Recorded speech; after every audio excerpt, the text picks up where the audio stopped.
So mo pa'y pagmata nako. Karon pagmata nako nakita nako. Nga niingon mo nga scripted ang tanan ug ako ang mastermind. First of all, wala ko'y signal sa among lugar. Dalakyat ra kog dagan para magpa-signal para makapost. Wa ko'y panahon sa pagbasa sa mga messages until 3 days later.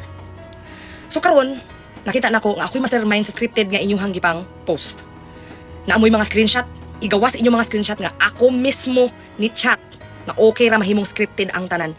Si Koreana ni chat na nako kini mao ni among conversation. Nihangyo siya nako nga scripted ra niya iyaha kay pamugas ning iyaha content ra ni. Nihangyo pa siya nako nga replyan daw nako siya, resbakan nako iyahang away nako, i-bash pod nako siya balik. Kay lagi para mong init iyahang pangalan para mo sikat sad siya. Unsa akong gibuhat? Wa ko'y panahon ana. Kay ang lapok sa among mga balay wa pa manggani nahawas. Di pa manggani magamit among isa ka balay. Kay puno pa kayo og lapok. Nya moingon mo nga scripted. Kinsay buang nga musugot nga i-bash. Nga scripted ra ay below the belt ang pambash sa mga tao. Kinsay buang musugot ana.